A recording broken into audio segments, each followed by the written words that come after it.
Hello everyone, welcome to Bilaspur IAS academy. और आज हम लोग आरटीआई सीरीज का लेक्चर 2 यानी कि दूसरे पेपर को हम डिस्कस करेंगे।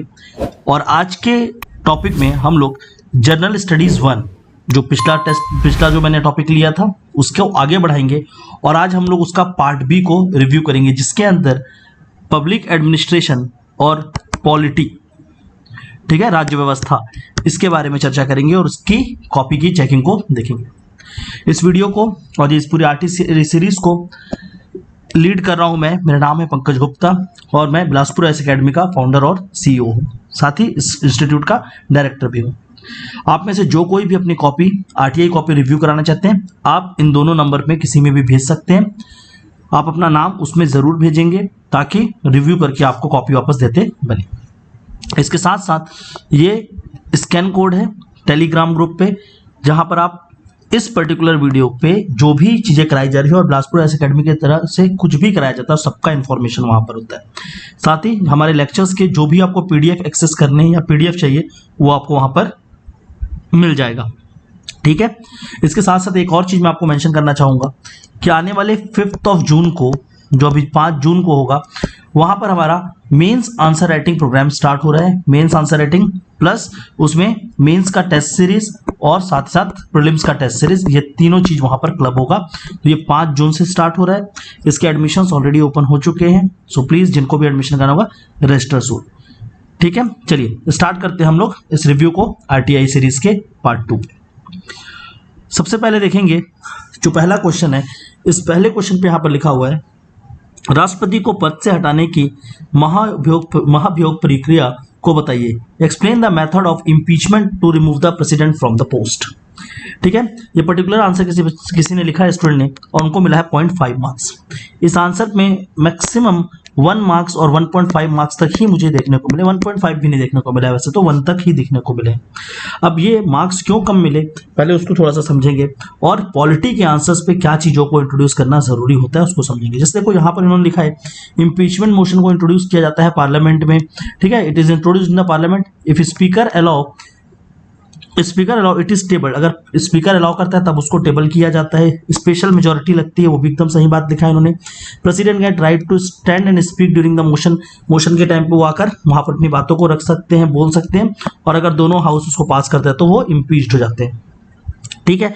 तो इतना लिखने के बाद भी 0.5 मार्क्स मिला, तो लोगों को ये लगता है कि हमको मार्क्स क्यों मिला, किस बात के लिए काट दिया। देखिए यहाँ पर सबसे पहली बात है कि पॉलिटी का क्वेश्चन और पॉलिटी के एसेंस को लिखे बिना आप नहीं जान सकते ये प्रक्रिया किस लिए हो रही है, महाभियोग के लिए क्यों होता है इम्पीचमेंट, पहले वो तो बताना पड़ेगा ना। तो देखो यहाँ पर 2 चीजें मिसिंग है इस आंसर में। पहला आर्टिकल नंबर 61 जो मेंशन करना चाहिए था। दूसरी बात ये जरूर बताना था कि एक ही कंडीशन है जिसपे इम्पीचमेंट किया जाता है और उस कंडीशन को बोलते हैं वायलेशन ऑफ कॉन्स्टिट्यूशन, ठीक है, कि संविधान की अवहेलना करने से ही कारण क्या होता है, एक राष्ट्रपति को हटाया जा सकता है।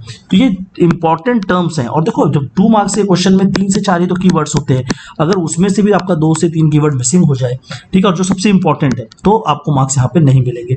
Number 2, impeachment introduce in the parliament. Parliament में इंट्रोड्यूस होता है, कितने लोग प्रपोज करते हैं, क्या करते हैं, उसके बारे में यहाँ पर डिटेल नहीं किया गया है। तो ऐसी चीजें को मिस ना करें, ठीक है। आगे बढ़ते हैं क्वेश्चन नंबर 2 पे। क्वेश्चन नंबर 2, इस पे इनको मार्क्स ठीक मिला है, 1.5 इतने ही मार्क्स मिल रहे थे। Describe 2 features of the report of LM. Singhvi committee, ठीक है, डॉक्टर लक्ष्मीपल सिंघवी समिति के प्रतिवेदनों की 2 चीजों को बताइए। तो सबसे पहली बात तो क्या था, यहाँ पर जो इन्होंने लिखा, अच्छा लिखा है, संवैधानिक दर्जा। इसको उनको अंडरलाइन करना चाहिए था कि संवैधानिक दर्जा दिलाने की बात की थी कि इसको क्या करना है, कॉन्स्टिट्यूशन, आपका कॉन्स्टिट्यूशनल स्टेटस दिलवाना चाहिए। उसके बाद उन्होंने बनाया पंचायत के नियमित चुनाव करने की सिफारिश भी की थी, ठीक है। इसके साथ साथ फंड के लिए भी प्रोविजन, इसमें लेकिन 2 ही प्रावधान मांगे गए थे, ठीक है, तो उन्होंने दोनों प्रावधानों को यहाँ पर मेंशन किया, 1.5 मार्क्स मिला। लेकिन जैसे कि यहाँ पर नियमित चुनाव, जैसे यहाँ पर लिखा नियमित चुनाव करने के सिफारिश को किया था, तो कब कब किया गया उसको भी उन्होंने बताया था कि कितने सालों में इस चुनाव को करवाना चाहिए। तो ये स्टेटमेंट कंप्लीट नहीं है, उसके कारण उन्होंने 0.5 मार्क्स काटा है। तो प्लीज ऐसे स्टेटमेंट्स को कंप्लीट करेंगे, ठीक है। आते हैं अगले क्वेश्चन में, क्वेश्चन नंबर 3। आज मैंने इस वीडियो में और अपने आंसर्स पे कुछ चीज़ों को चेंजेस किया है। जैसे कि यहाँ पर रिव्यू के साथ साथ मैंने कुछ पॉइंट्स दिए कि आंसर में एक्चुअल में क्या होना चाहिए और क्या चीज़ें मिसिंग है, तो उसको भी यहाँ पर मेंशन करके दिया गया है, ठीक है। इन्होंने ये क्वेश्चन है, कैबिनेट मिशन पर टिप्पणी लिखें। ठीक है, जो कैबिनेट मिशन था उसके ऊपर आपको कमेंट करना था, छोटा सा नोट लिखना था। 1 मार्क्स मिला है इन बच्चों को। ठीक है, क्वेश्चन 2 मार्क्स का था। अब यहाँ पर मार्क्स कटे क्यों? इन्होंने देखो क्या लिखा है, कैबिनेट मिशन 1946 में आया था, बिल्कुल सही बात है। Call for the formation of constituent assembly by the election of representative from provinces and princely state, कि इसने बोला कि संविधान निर्माण सभा को बनाया जाए जिसमें दोनों क्षेत्रों के लोग होंगे, चाहे वो किसी हो, प्रिंसली स्टेट के हो या आपके प्रांतीय क्षेत्र के हो। Constituent assembly this form would act as a legislature and also has constitution framing body. ठीक है, यहां पर इन्होंने एक लाइन बहुत गलत लिख दिया।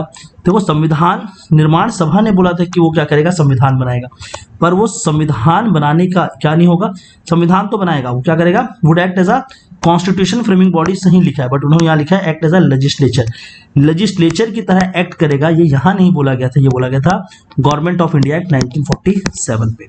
ठीक है, तो पहली बात तो यहाँ पर आपने एक बहुत बड़ा ब्लंडर कर दिया है इस क्वेश्चन पे, जहां से आपका मार्क्स कट जाता है। ठीक है, based on this cabinet was constituted in India, इसके आधार पे कैबिनेट बनाया गया। ठीक है, ये भी जो लाइन है कैबिनेट वर्ड यूज नहीं होना था। ठीक है, तो यहाँ पर क्या हो रहा था, इसलिए इनके मार्क्स कटे हुए। इस क्वेश्चन पे जो मिसिंग था, देखो कभी भी क्वेश्चन जब स्ट्रेट फॉरवर्ड आए तो आपको कुछ इस तरीके से लिखना चाहिए। ठीक है, एक छोटा सा आंसर है, अगर उसमें लिखोगे तो 3 लाइन पे आ जाएगा। 1946 में एक हाई पावर्ड मिशन भेजा गया था जिसमें 3 ब्रिटिश अधिकारी थे। ठीक है, इसका एम था to discuss the transfer of power from British to Indian leadership, किस तरीके से ट्रांसफर ऑफ पावर किया जाएगा, और इसका अदर ऑब्जेक्टिव क्या था कि लोगों जो to obtain agreement for framing constitution of India, Bharat के संविधान को किस तरीके से बनाएगा, उसके लिए संविधान बनाने के लिए कॉन्स्टिट्यूशन मेकिंग बॉडी जो कि संविधान निर्माण सभा थी, और एग्जीक्यूटिव काउंसिल को क्या करना, बनाना मेजॉरिटी इंडियन पार्टी के साथ। तो ये जो इसके इंपॉर्टेंट प्रोविजंस हैं, देखो ये सारे पॉइंट्स आपको लिखते तो आपको 2 आउट ऑफ 2 डेफिनेटली मिलता। उसमें भी 0.5 कट सकते थे अगर एग्जामिनर बिल्कुल ये मानता कि उसको सारी डिटेल चाहिए, पर सारी डिटेल यहाँ पर लिख नहीं सकते थे।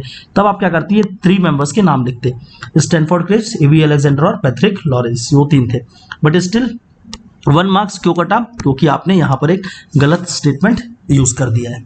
Okay, next question, right the characteristics of presidential form of government. ठीक है ना, कि जो आपको क्या है, राष्ट्रपति सरकार होती है, उसकी क्या बतानी थी आपको, विशेषता बतानी थी। स्ट्रेट फॉरवर्ड है, डायरेक्टली लक्ष्मीकांत का देखो, अगर मैं पूरा बताऊं तो जो चैप्टर 3 है लक्ष्मीकांत किताब की, उसको मेंस के लिए बिल्कुल याद करके चले जाइए। ठीक है, हर साल इस चैप्टर से आपको 2 से 3 क्वेश्चन एग्जाम में डेफिनेटली मिलते हैं। ठीक है, तो प्रेसिडेंशियल फॉर्म ऑफ गवर्नमेंट, तो इन्होंने देखिए, अब इसमें देखते हैं हम लोग कि presidential, give the characteristics of presidential form of government. ठीक है, तो प्रेसिडेंट क्या होते हैं, रियल हेड होते हैं इसमें, parliament is sovereign and independent of president. ठीक है, तो यहाँ पर ये लाइन भी थोड़ा सा, parliament is sovereign and independent of president. ठीक है, ये जो चीजें हैं ये थोड़ी सी अलग तरीके से आप उसको लिख सकते हैं। तो यहाँ पर एग्जांपल जैसे आपने दिया यूनाइटेड स्टेट्स ऑफ अमेरिका का, पर ये जो लाइन है ये कंप्लीटली ट्रू लाइन नहीं है। President is not responsible to the parliament, नहीं ऐसा चीज नहीं होता है। प्रेसिडेंट इज नॉट रिस्पॉन्सिबल तभी बोलेंगे, डायरेक्ट रिस्पॉन्सिबिलिटी फिक्स नहीं की गई है, लेकिन प्रेसिडेंट को पार्लियामेंट में आकर अपने जवाब देने पड़ते हैं, चाहे वो सेनेट हो चाहे कहीं भी हो। तो डेफिनेटली ये दोनों स्टेटमेंट एक लूज स्टेटमेंट, आप बोल सकते हैं बट 100% ट्रू स्टेटमेंट नहीं है। आपको डेफिनेटली सीधा और सीधा, आपके इतने सारे फीचर्स थे, इतने सारे फीचर्स थे प्रेसिडेंशियल फॉर्म ऑफ गवर्नमेंट का, ठीक है, उसको डायरेक्टली उठा के लिख सकते थे। तो प्लीज आप लक्ष्मीकांत का, मैं आपको बार बार बोल रहा हूँ, चैप्टर 3 को अच्छे से पढ़ के जाना एग्जाम पे, वहां से आपको क्वेश्चन आएगा। ये क्वेश्चन वहीं से, इसके पहले एक क्वेश्चन मैंने डिस्कस किया वो भी यहीं से था। ठीक है, तो प्लीज उसको अच्छे से करेंगे। इसके बाद अगला क्वेश्चन आया, व्हाट इज एक्सप्लेन डेलीगेशन। लोगों ने इस डेलीगेशन को, मैंने देखा इसमें 2 चीजें हुई, कई लोगों ने इसको संविधान के रूप में लिखने का प्रयास कर दिया, बट एक्चुअल में इसको पॉवेड में पूछा गया था। ठीक है, कई लोगों को मैंने देखा कि उसको संविधान पे लिखने का प्रयास किया, इनको भी यहाँ पर 1 मार्क्स मिले। और जब भी क्वेश्चन पॉवेड का होगा, एक डेफिनेशन होगा, तो आप कोशिश ये करेंगे कि डेफिनेशन किसी पब्लिक एडमिनिस्ट्रेटर का दिया हुआ लिखें, अगर आपको मार्क्स ज्यादा स्कोर करने हैं तो। ठीक है, डेलीगेशन क्या होता है कि जब हम एक शक्ति को दूसरे को, जब ऊपर की कोई बॉडी अपनी अथॉरिटी जो क्या करती है, दूसरे अथॉरिटी को, नीचे वाले को वो पावर दे देती है कि वो लॉ बनाए या एग्जीक्यूटिव वर्क परफॉर्म करे, उसको डेलीगेशन बोला जाता है। ठीक है, जब सत्ता, पद, प्रभाव व दायित्व उच्च अधिकारी द्वारा निम्न और नीचे के अधिकारियों को आकांक्षी रूप से हस्तांतरित किया जाता है, तो उसको बोलते हैं। बिल्कुल होना चाहिए। क्या है, विकेंद्रीकरण वगैरह के बारे में बात किया।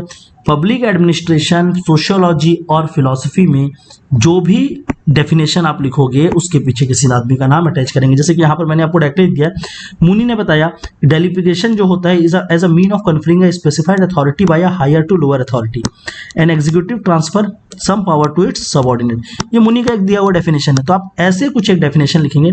फिर उसके बाद देखो यहाँ पर लिखा है the purpose of delegation is to ensure better management. ये क्यों किया जाता है, ताकि और अच्छे से प्रभावशाली प्रबंधन किया जा सके। Transfer of power is called as devolution of power. ठीक है, तो ये बस मैंने समझाने के लिए आपको डाला था कि जैसे आपका डेलीगेशन इस बार आया था, तो अगर आपको डेवोल्यूशन आ जाएगा तो उसको भी आप थोड़ा सा ध्यान रखेंगे कि उस क्वेश्चन को भी कुछ ऐसे ही लिखने का प्रयास करेंगे। तो प्लीज एक पब एडमिनिस्ट्रेटर का नाम जरूर पढ़ेंगे आप पब्लिक एडमिनिस्ट्रेशन के आंसर के लिए, उसके बिना मार्क्स नहीं मिलेगा। ठीक है, explain the feature of efficient leadership.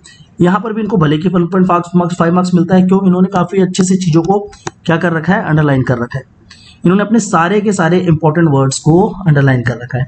But अगर आपको 2 आउट ऑफ 2 मार्क्स यहाँ पर अगर चाहिए होते तो अगेन बहुत सारे पब्लिक एडमिनिस्ट्रेटर्स ने एफिशिएंट लीडरशिप का कैरेक्टरिस्टिक्स बताया है। आप सीधा लिखते हैं according to that particular person efficient leadership के अंदर ये सारे क्वालिटीज होनी चाहिए। ठीक है, आप किसी का भी नाम यूज करके लिख सकते थे। तो प्लीज वैसे आंसर्स को आप प्रेफर करें लिखने का, डायरेक्ट स्ट्रेट फॉरवर्ड अपने मन से आंसर ना लिखें। ठीक है, he keeps everybody together and leaves nobody behind. ये बहुत ही लूज फ्रेम्ड स्टेटमेंट है। जो आपके यहाँ पर हाफ मार्क्स करते हो पहले स्टेटमेंट से ही कट जाते हैं। बेटर था कि आप लास्ट वाले स्टेटमेंट को फर्स्ट में लिख देते। तो कौन से लाइन को पहले लिखना, अगर आप इस लाइन को पहले लिखते हो डेफिनेटली आपको 2 आउट ऑफ 2 मिल सकता था। He is flexible, empathetic, tolerant, patient towards the need of people. अगर इस लाइन को आप ऊपर लाते आपको 2 में 2 मिल जाता, भले कि इस लाइन को आप नीचे लिखते। पर फर्स्ट लाइन काफी लूजली रिटर्न है। तो कभी कभी अपनी सीक्वेंसिंग पे आप ज्यादा अच्छे से ध्यान देंगे कि आपके जो इंपॉर्टेंट पॉइंट्स है वो ऊपर जाए और जो ज्यादा इंपॉर्टेंट पॉइंट नहीं है वो थोड़े से नीचे आ सकते हैं। ये ऐसा व्यक्ति होता है हु मोटिवेट और encourage the people working under him for the better performance. बिल्कुल अच्छी बात है। ही एंश्योर वेलफेयर, सिक्योरिटी, ग्रोथ। देखो ये सारे के सारे जो बात है, ये मार्क्स उनको दिया गया 1.5। ठीक है, पॉइंट्स अच्छे थे, अंडरलाइन था, ऑर्गेनाइज दिख रहा था आंसर, प्रेजेंटेशन के मार्क्स मिल गए। लेकिन ये मार्क्स कटे भी जा सकते थे। अगर कोई एग्जामिनर बिल्कुल उसमें चला जाता तो वो 1 मार्क्स भी दे सकता था। तो प्लीज ऐसे चीजों को लिखने से पहले थोड़ा सा और कोशिश करिए कि आपको क्या हो, चीजें याद हो। ठीक है, तो किसी भी व्यक्ति का अगर यहाँ लिखना होगा तो please try to bring some public administrator to get 2 out of 2 marks.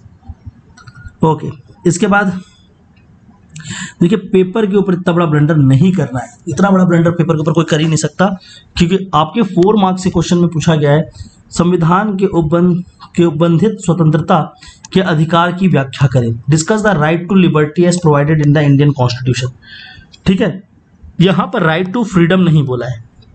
ठीक है, एक होता है राइट टू फ्रीडम जो कि आर्टिकल नंबर 19 से लेकर आर्टिकल नंबर 22 तक हम पूरा देखते हैं। तो इन आर्टिकल्स के बारे में बात करना था, केवल 19 पे नहीं था ये। और अगर इस क्वेश्चन को ज्यादा स्पेसिफिक देखेंगे राइट टू लिबर्टी, तो एक्चुअल में ये क्वेश्चन की डिमांड थी अनुच्छेद 21। ठीक है, तो आपको यहाँ पर चारों अनुच्छेद 19, 20, 21, 22 और अगर स्पेसिफिकली राइट टू लिबर्टी लिखते लिबर्टी ऑफ लाइफ, तो आप क्या करते हैं आर्टिकल नंबर 21। तो यहाँ पर इन्होंने केवल आर्टिकल नंबर 19 को समझा दिया है। ये संविधान के फंडामेंटल राइट से क्वेश्चन था। क्वेश्चन कहाँ से आया था, फंडामेंटल राइट से उठाया गया क्वेश्चन था। ये प्रियम्बल से उठाकर क्वेश्चन नहीं दिया गया था। क्वेश्चन को अच्छे समझेंगे। देखो आप पेपर को जब पढ़कर जा रहे हो, देखो कि अगर यहाँ पर शब्द लिखा है राइट, तो राइट आपका प्रियम्बल नहीं देगा। तो हमेशा राइट कौन देगा, अधिकार मौलिक अधिकारों से मिल रहा होगा। इसलिए मौलिक अधिकारों को आप पहले समझो कि आपका राइट टू लिबर्टी क्या। जैसे इस पर भी क्वेश्चन आ गया राइट टू लिबर्टी, अब आप जाओगे एग्जाम देने, लिखाएगा explain the right to equality. ठीक है, समानता के अधिकार को समझाइए। फिर आप 14 लिख के मत भाग जाना। 14 से लेकर आप 18 सारे के सारे आर्टिकल्स के बारे में थोड़ा थोड़ा बात करेंगे। ये क्वेश्चन होलिस्टिक पूछा गया था, इसमें वो लिखा जा सकता था। और आर्टिकल 21 को अगर देखेंगे तो एग्जैक्टली इसी आर्टिकल को राइट टू लिबर्टी बोला भी जाता है अलग से। ठीक है, तो इसलिए मैंने आर्टिकल 21 के बारे में यहाँ पर थोड़ा सा आपको डिटेल किया है कि वहां पर किस किस चीजों को आप मेंशन कर सकते हैं। ठीक है, जो कि आर्टिकल 21 क्या बोलता है, सीधा protection of life and personal liberty. तो ये जो पर्सनल लिबर्टी की बात करते हैं वो डायरेक्टली इसलिए इसको राइट टू लिबर्टी भी बोला जाता है। ठीक है, बट ओवरऑल अगर देखेंगे, क्योंकि हिंदी वर्ड यहाँ पर क्या मांग रहा है, स्वतंत्रता। और स्वतंत्रता का अधिकार किसको कहां से कहां तक माना जाता है, आर्टिकल नंबर 19 से लेकर आर्टिकल नंबर 22 तक। ठीक है, तो यहाँ पर आर्टिकल 21 को किस तरीके से लिखा जाता है उसके बारे में मैंने डिटेल किया है। जब आपके पास एक PDF मिलेगा, प्लीज उसको एक बार पढ़कर देखेंगे और उस तरीके से लिखेंगे। देखिए, अगर आप आर्टिकल्स लिख रहे हो, देखो सुप्रीम कोर्ट कोर्ट ने क्या बोला, तो मैंने सुप्रीम कोर्ट के बारे में डाला, उस आर्टिकल के बारे में पर्टिकुलरली डाला है, उसके सारे प्रोविजंस को डाला है हुआ है, ठीक है। फिर एनी प्राइवेट इंडिविजुअल की अगर उस आर्टिकल में लोगों के लिए क्या बात किया गया कि अगर उसका वायलेशन करेंगे तो क्या होगा। तो जब किसी आर्टिकल को लिखोगे तो उसके लिए ये सारे पॉइंट्स को इंक्लूड करने का प्रयास करिए ताकि आपको ज़्यादा से ज़्यादा मार्क्स मिल पाए, ठीक है। तो ये क्वेश्चन में इनको 1 मार्क्स मिला है, तो एग्जामिनर ने बहुत सही तरीके से इसको चेक किया है, क्योंकि इनको लिखना बहुत कुछ था लेकिन उन्होंने क्या किया, एक ही आर्टिकल पे फोकस कर दिया। तो इतना बड़ा आंसर लिखने से मार्क्स नहीं मिलेगा, सही आंसर लिखने से मार्क्स मिलेगा, और इसे बोलते हैं एग्जाम के ऊपर किया गया ब्लंडर। तो ऐसे ब्लंडर से बचना है। Next question 4 out of 3 marks मिला है, इसमें काफी अच्छा क्वेश्चन था, ठीक है, और इजी क्वेश्चन भी था। संविधान के 74वें संशोधन के अनुसार नगर पालिका व्यवस्था की विशेषता बताइए। Describe the characteristic of municipal system according to the 74th constitution amendment, ठीक है। तो इसमें लिखिए डायरेक्टली, लेकिन एक चीज यहाँ पर से इन्होंने पहले ही मेंशन कर दिया, article number 243 to article number 243 P to 243 ZT, ठीक है, उन्होंने यहाँ पर मेंशन किया इस आर्टिकल को। आप चाहते तो बेटर इसमें और स्कोर करना था तो आप आर्टिकल को इनके साथ बताते चलते। जब ऐसे कोई क्वेश्चन आ जाते हैं विशेषता वाले, तो आप क्या करो, डायरेक्टली आर्टिकल नंबर्स के साथ उसकी चीजों को समझाना स्टार्ट कर दीजिए, आपको बेटर मार्क्स मिल पाएगा। देखिए एक क्वेश्चन यहाँ पर, 2 क्वेश्चन अभी आपको मैं दिखाऊंगा, एक ग्राम सभा पे पूछा हुआ क्वेश्चन और एक ये वाला क्वेश्चन है। जब हम ग्राम सभा में जाएंगे तो देखना कि उस क्वेश्चन का नेचर अलग है, यहाँ पर सीधा सीधा विशेषता पूछ रहा है, तो विशेषता आप इसको आराम से लिख सकते थे कि जो दिया गया है प्रावधानों में उन प्रावधानों को यहाँ पर लिखना था, ठीक है, जैसा इस आंसर में उन्होंने लिखा है। शक्तियों के बारे में बात किया, टैक्स और बजट के बारे में बात किया, स्टेट इलेक्शन कमीशन के बारे में, रिजर्वेशन की कमेटी के फॉर्मेशन के, तो यहाँ पर लगभग सभी चीजों को उन्होंने इंक्लूड किया, इसलिए इनको 3 मार्क्स मिला है। एक मेजर मिसिंग है इसमें, इसको बोलते हैं वार्ड समिति। अगर ये वार्ड समिति लिखते तो इवन 4 से 4 में 4 भी उनको मिल सकता था। वार्ड समिति पूरे के पूरे अगर हम बात करें इसकी तो उसका जान है, बस इन्होंने लिखा है ऐसा तक, वार्ड कमेटी ये नहीं, इसको थोड़ा सा डिटेल कर देना, ठीक है।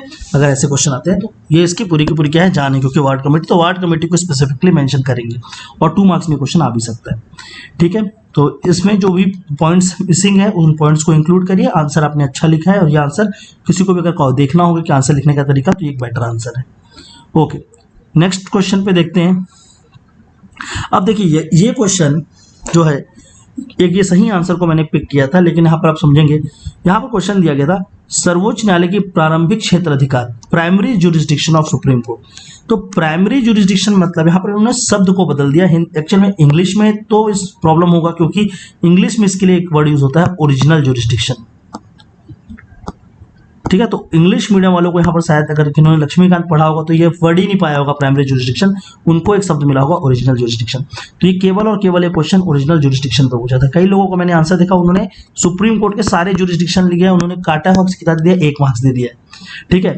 तो बहुत अच्छा काम किया, क्योंकि अगर से पूछा जो किया उसके मार्क्स मिलेंगे ना, जैसे इस पर्टिकुलर आंसर में इस व्यक्ति ने उस चीज को लिखा है, ठीक है, कि प्राइमरी जुरिस्डिक्शन क्या है, इसलिए उनको 2 मार्क्स मिला। लेकिन अभी भी उनके आंसर्स में वो प्राइमरी जुरिस्डिक्शन का पूरा बात रखा नहीं गया। इसको प्रॉपर तरीके से, पहली बात तो किस आर्टिकल में है, जैसे यहाँ पर इसमें उन्होंने मेंशन किया, उसके बिंदु के हिसाब से बताना था ना, कि केंद्र राज्य संबंध, फिर 2 राज्यों के बीच अगर विवाद हो तो उसके क्षेत्र में मौलिक अधिकारों के लिए देखेंगे, तो इस तरीके से इन पॉइंट्स को अलग अलग करके मेंशन करना था।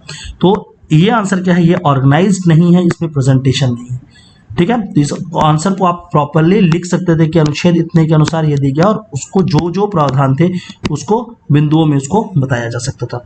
तो यहाँ पर थोड़ा सा प्रेजेंटेशन पे काम करेंगे। अगर इस तरह का आंसर लिखना होगा तो आप प्रेजेंटेशन पे स्पेसिफिकली इसको फोकस करके लिखेंगे। यहाँ पर ये चीजों की गलती की गई है। Next question, explain the role of prime minister, ठीक है ना। ये क्वेश्चन सीधा सीधा क्या दे रहा है कि प्रधानमंत्री की भूमिका को समझाइए, ठीक है। तो प्रधानमंत्री की भूमिका किस तरीके से है उसको समझाना था, ठीक है। जैसे कि यहाँ पर इन्होंने आंसर लिखा है, इनको 2 मार्क्स मिले हैं, 2.5 मार्क्स, ठीक है, ठीक मार्क्स मिले हैं। कुछ लोगों को यहाँ पर 1 मार्क्स भी मिले, लेकिन देखो अल्टीमेटली यहाँ पर पहली बात तो आर्टिकल नंबर मिसिंग है इस आंसर में। आर्टिकल नंबर 74, 75, 78, ये 3 आर्टिकल तो पहले कॉन्स्टिट्यूशन के हिसाब से बताना था कि कॉन्स्टिट्यूशन से उनको क्या क्या पावर मिले हैं। फिर संविधान के पावर के बाद अन्य शक्तियों में जाकर क्या बात है कि ये क्या करते हैं, जैसे कि डिजास्टर्स होते हैं, डिजास्टर मैनेजमेंट, तो डिजास्टर मैनेजमेंट के चीफ होते हैं।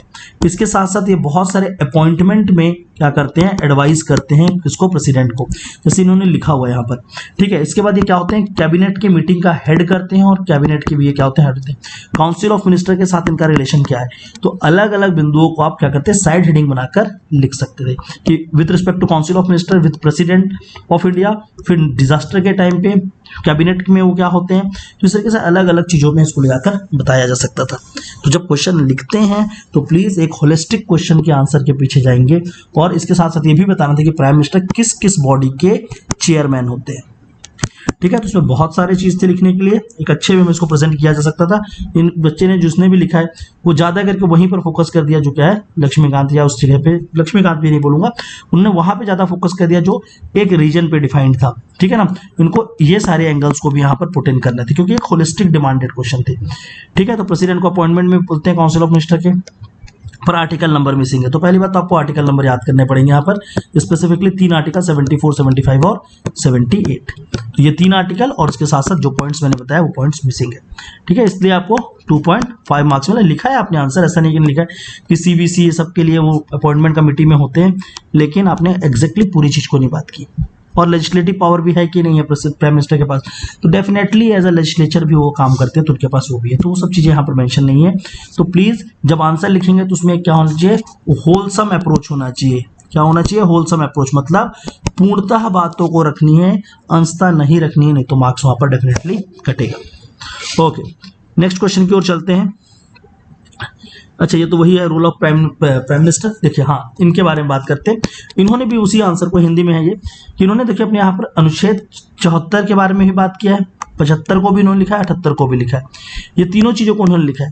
पर अगेन इसके बाद क्या होता है, उनके डायमेंशन यहाँ पर गिर जाते हैं। 3-4 चीजों को बात करते हैं, पर यहाँ पर भी क्या है, डायमेंशन मिसिंग है। तो ऐसा नहीं कि आप सिर्फ अनुच्छेद लिखेंगे तो ही मार्क्स मिलेंगे, लेकिन अनुच्छेद के मार्क्स मिलते हैं, इसलिए इनको थोड़ा सा मार्क्स ज्यादा मिला हुआ है। ठीक है, अगर इन दोनों कॉपी की चेकिंग में देखेंगे तो इनको 2.5 मिला, उनको 3 मिला, बाकी दोनों ने चीजें सेम लिखी हैं। क्यों ऐसा हुआ है, क्योंकि यहाँ पर इन्होंने आर्टिकल नंबर को मेंशन कर रखा है, वो उनकी डिमांड है। प्लीज समझिए इस चीजों को, एग्जामिनर की डिमांड है कि अगर आप पॉलिटी का आंसर लिख रहे हैं तो वहां पर इन चीजों को डालिए। Okay, next question. अगेन इस क्वेश्चन को मैंने जानबूझकर वहां पर साइड में आपके कुछ आंसर्स भी दिए हैं ताकि आप समझ पाए कि क्वेश्चन की डिमांड क्या थी। 8 नंबर का प्रश्न, उसमें मिलता है 1.5 मार्क्स।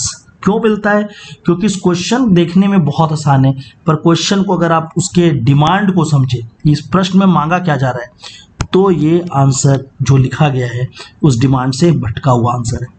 छत्तीसगढ़ पंचायती राज अधिनियम के अंतर्गत ग्राम सभा के गठन, शक्ति, स्थिति का परीक्षण कीजिए। आपको बताना नहीं था, कमेंट नहीं करना था, वो क्या है यहाँ पर क्या करना था, उसको एग्जामिन करना था कि उनके जो संगठन है वो उसको एग्जामिन करो कि कैसा है, क्या है, उनके पावर्स जो है वो किस रूप में है, कौन से पावर हैं, ये नहीं पूछा गया है, उसको परीक्षण करने बोला है, उसको एग्जामिन करने के लिए आपको कहा गया है। ये जो शब्द है, इन शब्दों का कोई अर्थ होता है, मैंने कई बार कहा, तो कई बार लोग कहते थे कि नहीं उस समय याद नहीं आता, बट डेफिनेटली इसका एक मतलब होता है। देखिए, एक आंसर इन्होंने लिखा है, दूसरा आंसर मैंने यहाँ पर प्रेजेंट किया है कि चीजों को किस तरीके से आप प्रेजेंट कर सकते थे।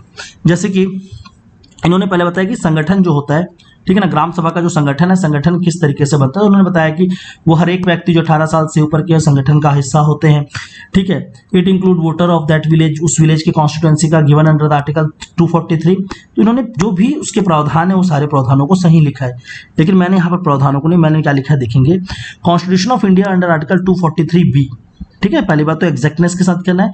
ठीक है, ग्राम sabha is a primary body of Panchayati Raj system. पहले वो क्या है आपका, एक प्राइमरी बॉडी, यहाँ 243A होगा, वो क्या है आपकी एक प्राइमरी बॉडी है, and by far the largest, सबसे बड़ी होती है और सबसे प्राइमरी। क्यों, क्योंकि उसके नेचर को हमको एग्जामिन करना है, यहाँ पर ये नहीं बताना है कैसे बना है। तो देखिए, इसको एग्जामिनेशन किया मैंने क्या बताया कि वो एक सबसे छोटी इकाई है और वो सबसे बड़ी इकाई होती है, और वो अपने आप में क्या है, एक परमानेंट बॉडी होती है जिसका कभी भी विघटन नहीं होता है। ये सब यहाँ पर लिखा ही नहीं हुआ है।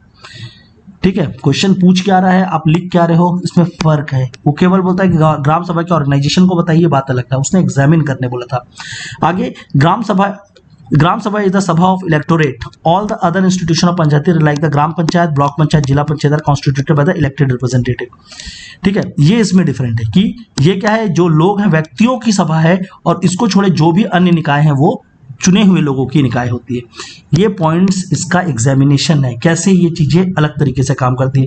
उसके बाद decision taken by the gram sabha can not be annulled by any other body, जो ग्राम सभा का निर्णय होगा उसको कोई भी बदल नहीं सकता। The power to annul decision of gram sabha rest with the gram सभा ओनली, वो सिर्फ और सिर्फ ग्राम सभा ही बदल सकती है। ये इसका क्या होता है, एग्जामिनेशन है। ये केवल क्या है, उसके प्रोविजन है। क्वेश्चन को अच्छे से पढ़े। कई लोग अभी भी इसमें रहा होगा, शायद इन्होंने आंसर लिखा होगा यार इतना लिखने के बाद भी एक ही नंबर दिया है, क्यों दिया है। हिंदी में भी यही चीज चल रही होगी, तो हिंदी में भी मैं यही बता रहा हूँ कि देखिए यहाँ पर आपसे संगठन पूछा था, संगठन के प्रावधान नहीं लिखने थे, संगठन की समीक्षा करनी थी। यहाँ पर क्या लिखा था, एग्जामिन करिए, उसका परीक्षण करना था, और परीक्षण कुछ इस रूप में किया जाता है। तो आंसर में एक्चुअल में लिखना ये था, और आप लिख कर क्या जा रहे हैं, ये तो डेफिनेटली आपके मार्क्स कटेंगे। तो उन्होंने क्या किया, 3 पॉइंट है, तीनों को अटेम्प्ट के लिए वो क्या किया, 0.5 करके बोला कि 1.5 ले लो बेटा। ठीक है, कि आपने लिखा है, अच्छी बात, आपका मेहनत है, तो आप एक काम करिए 1.5 लीजिए। पर हमें जो आंसर चाहिए था आपने वो आंसर नहीं दिया है। ठीक है, वो एग्जाम को जो चेक करने आ रहे हैं वो काफी सीनियर लोग हैं, प्लीज आप इस चीज को समझेंगे। ठीक है ना, वो बहुत सीनियर लोग होते हैं, वो इस तरह की त्रुटियों को तुरंत पकड़ लेते हैं। ठीक है, तो यहाँ पर इतनी बड़ी गलती हुई 3 से एग्जाम में, 8 नंबर का इनको लगा होगा कि इस क्वेश्चन में तो definitely I will score the 5 marks, पर जब देखो रिजल्ट में जब मार्क्स आया होगा तो उनको डिसअपॉइंटमेंट हाथ लगी होगी, है ना। ठीक है, उसी तरीके से यहाँ पर देखिए ग्राम sabha is a key factor in making the gram panchayat play its role in the, मतलब मैंने उसके जो सेकंड हिस्सा है, जो शक्ति है, पावर है, उस पावर के संबंध में इन्होंने पावर के संबंध में बताया कि वो मीटिंग में जाते हैं, वहां पर वाटर बॉडी टैंक में, ये सारा चीज उन्होंने लिखते हैं कि उनको क्या क्या शक्ति संविधान के उस अनुच्छेद में दिया गया है। पर यहाँ पर फिर क्या करना था, इसका परीक्षण करना था, और परीक्षण कुछ इस तरीके से इसको यहाँ पर करके दिया गया।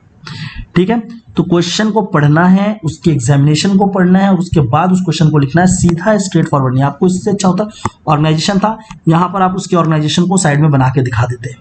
ठीक है, कि वहां पर क्या क्या होता है, और उसके बाद फिर पूरा यहाँ पर उसको इन पॉइंट्स को मेंशन करते। पावर में भी सेम, यहाँ पर उसके आर्टिकल्स में क्या बताया गया उसके साथ उसका यहाँ पर एग्जामिनेशन करते। थर्ड में भी यहाँ पर आर्टिकल नंबर देकर उसका एग्जामिनेशन यहाँ करते, और इस तरीके से इस आंसर को आप बेटर वे में फ्रेम कर सकते थे। क्वेश्चन सही से पढ़ें, क्वेश्चन की डिमांड को समझे, एग्जामिनर उस डिमांड के बजाय कुछ भी चेक नहीं कर रहा है, और आपका एक प्रेजेंटेशन अच्छा होना चाहिए। अगले क्वेश्चन की ओर आगे बढ़ते हैं। Describe mutual relationship of legislature and executive इन छत्तीसगढ़।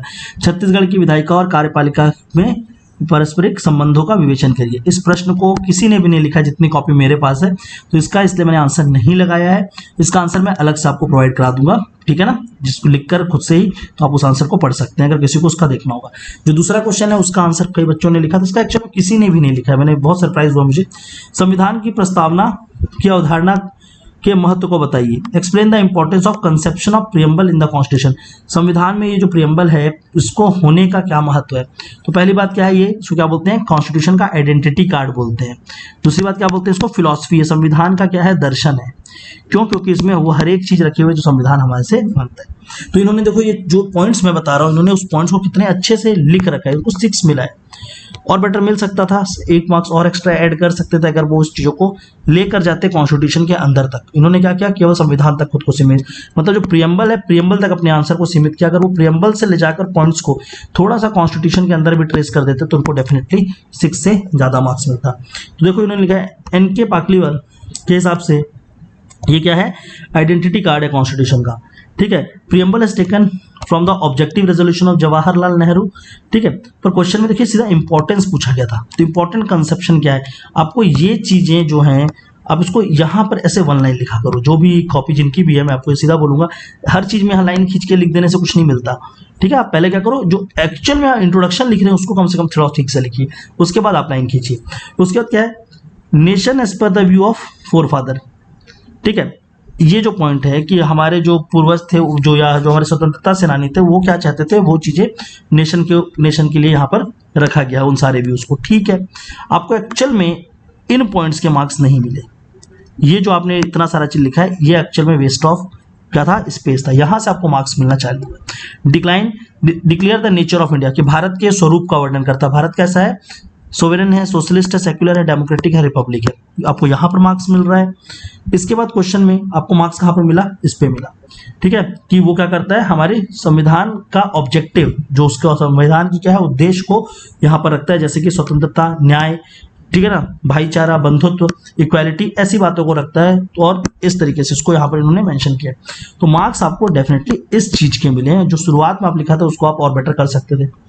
ठीक है, प्रियम्बल क्या करता है, पहली बात तो सोर्स बताता है कि जो संविधान है ना, सोर्स मतलब कि उसको शक्ति कहाँ से मिलती, तो we the people of India, Bharat के लोगों से उसे शक्ति मिलती है। फिर संविधान को किस दिन लागू किया जा रहा है, उसका डेट यहाँ पर दिया गया है। क्या दिया गया है, डेट, तो वो डेट को आप यहाँ पर बता सकते थे। फिर भारत के स्वरूप के वर्णन करता है। ठीक है, तो ये सारी चीजों को बताना था। इसके बाद ये किसी भी शक्ति पे, किसी के ऊपर भी, ये क्या है, कॉन्स्टिट्यूशन का ये हिस्सा है, और किसी के ऊपर भी ये क्या नहीं करता, रेस्ट्रिक्शन पुट इन नहीं करता, पर कोर्ट इसको अपने जजमेंट में इस्तेमाल कर सकता है। ये सारी चीजें यहाँ पर बतानी चाहिए थी, और ये पॉइंट्स आपको डेफिनेटली, कि कोर्ट क्या करता है जब संविधान का कोई भी इंटरप्रिटेशन लेना होता है संविधान की समझ की, तो उसमें डायरेक्टली प्रियम्बल का इस्तेमाल करता है वो, और उसके हिसाब से अपनी समझ को बताता है। ओके, आगे देखते हैं। इसी क्वेश्चन को हिंदी में किसी ने लिखा है, इनको सिर्फ 2 मार्क्स मिले। देखो पहले वाले और इसमें क्यों फर्क है, फर्क कहाँ से आता है थोड़ा सा समझेंगे। इन्होंने क्या किया, देखो प्रियम्बल के बारे में, संविधान का प्रस्तावना संविधान की आत्मा है, कोई बात नहीं, ठीक है। केशवानंद भारतीवाद में यह किया गया कि संविधान की प्रस्तावना भारतीय संविधान का मूल अवधारणा की ये रखती है। ठीक है, तो ये सारी चीजें क्या है। अभी तो आपको क्वेश्चन जो पूछा गया आप वहां तक पहुंच नहीं पाए हो। ये इतना आसान सा क्वेश्चन ऊपर लिखा हुआ था, उसको लिख देना चाहिए था, लेकिन उन्होंने क्या किया, इसको चुना और उस क्वेश्चन को इनिशियल से ही गलत लिखना चालू कर दिया। भारतीय संविधान की भाषा जहां भी अस्पष्ट या संदिग्ध होती है वहां प्रस्तावना का सहारा लिया जाता है। कौन लेता है, कोर्ट लेता है। बताइए कौन सा, कब लिया गया, एग्जाम्पल दीजिए। ये भी यहाँ पर मेंशन नहीं है। मार्क्स क्यों कटते हैं, देखो सिर्फ कॉपी भरने से मार्क्स नहीं मिलेंगे। पहली बात, प्रस्तावना भारतीय संविधान की कुंजी है। देखिए क्या चल रहा है, ये आंसर है। मैं तो बोलता हूँ इस क्वेश्चन में 2 मार्क्स नहीं, इस क्वेश्चन में 0.5 मार्क्स दे देना चाहिए था।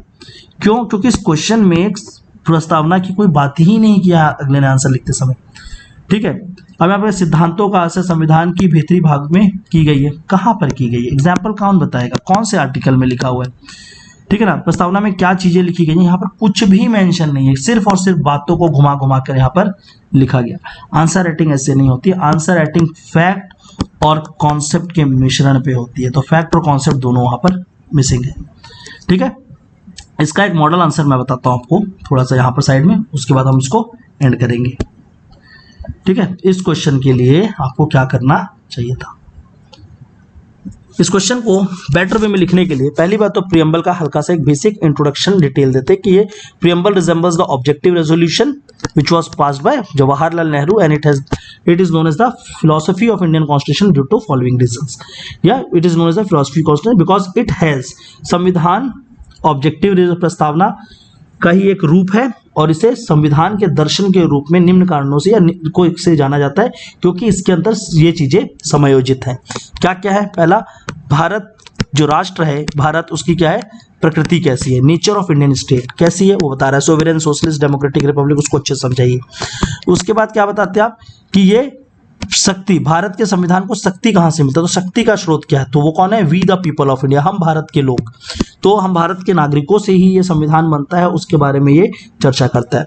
उसके बाद इसकी ये क्या करता है, भारत के संविधान के उद्देश्य के बारे में बात करता है, ऑब्जेक्टिव बताता है, जस्टिस, लिबर्टी, इक्वालिटी, फ्रेटर्निटी, वो सारा आप अच्छे से समझाते हैं। उसके बाद बताते हैं कि संविधान के लागू होने की तिथि के बारे में बात करता है, ठीक है, इसके साथ साथ फिर उसके बाद बताते हैं कि सुप्रीम कोर्ट ने इसकी इंपॉर्टेंस को समझते हुए बताया कि ये संविधान का हिस्सा है केशवानंद भारतीवाद में, और वहां पर उसने 2 बातों को इसके लिए रखा। पहला कि ये किसी भी तरीके की न्यायिक या संविधान या जो न्यायपालिका या लेजिस्लेचर है उसके ऊपर कोई भी रेस्ट्रिक्शन नहीं लगाता, किसी भी तरीका का बाधा नहीं लगाती, पर उनको शक्ति प्रदान करती है। दूसरी बात, ना तो बाधा लगाती है ना तो शक्ति प्रदान करती है। दूसरी बात कि अगर कोर्ट को अपने जजमेंट को अगर लेना हो और संविधान की समझ को निकालना हो तो वो प्रियम्बल में दिए हुए डेफिनेशन का इस्तेमाल करते हुए उसको विस्तार कर सकती है। तो ये सब कुछ के रूप में ही प्रियम्बल क्या है, उसका एक मेन कंसेप्शन है कि क्यों ये संविधान के लिए सबसे इंपॉर्टेंट है। तो आंसर लिखते समय आपके पॉइंट्स, आपके फैक्ट, कॉन्सेप्ट, आर्टिकल नंबर, ठीक है, और उसको अंदर भी जाके हम ट्रेस कर सकते थे। जैसे कि मैं यहाँ पर लिखता क्या, सोवेनिटी, संप्रभुत्ता, तो मैं बताता कि संविधान में संप्रभुत्ता की अवधारणा कहाँ पे रखी गई है, ठीक है, आर्टिकल नंबर के साथ। तो प्रियम्बल को डायरेक्टली अंदर के कॉन्स्टिट्यूशन से जोड़ा भी जाता। तो जब आंसर लिख रहे हैं तो ऐसी पॉइंट्स को मिस करेंगे तो नंबर नहीं मिलेगा, ठीक है। तो आपका आंसर हमेशा फैक्ट और कॉन्सेप्ट दोनों का क्या होता है, एक मिश्रण होता है और उसको आपको अच्छे से करना होगा। क्लियर है? तो ये था आपका पेपर 3 पार्ट 2 का रिव्यू। जल्द ही मैं लेकर आऊँगा पेपर 3 पार्ट 3 का रिव्यू, और इसके साथ साथ आगे के रिव्यूज़ को भी कंप्लीट किया जाएगा। ये है टीम BIA जो आपको सारे बेहतर कंटेंट देने के लिए हर समय कार्यरत है, ठीक है, जिसके मेंबर्स को मैंने आपको ऑलरेडी इंट्रोडक्शन करा रखा है, और हम आपके लिए और बेहतर से बेहतर वीडियो लेने की कोशिश करेंगे। हम चाहेंगे कि आप हमारे वीडियोज़ को लाइक करें, कमेंट करें। आपका कमेंट एक छोटा सा हमारे लिए दिया गया हमें काफ़ी ज़्यादा मोटिवेट करता है, तो वी वुड लाइक कि आप हो सके तो हमारे लिए कमेंट करिए और चैनल को सब्सक्राइब करिए। साथ ही टेलीग्राम, हमारे यूट्यूब, इंस्टाग्राम, फेसबुक और टेलीग्राम को सब्सक्राइब करिए ताकि आपको और बेहतर वीडियोस मिल पाए, और साथ ही साथ इससे रिलेटेड जो भी PDF हैं, जो भी हम बिलासपुर IAS अकेडमी में चीज़ें चलती हैं, उससे आप अपडेटेड रह पाए, ताकि आप PSC के रास्ते में एक सही गाइडेंस के साथ, एक सही टीम के साथ मूव कर सकें। तो this is all for this video. Thank you all.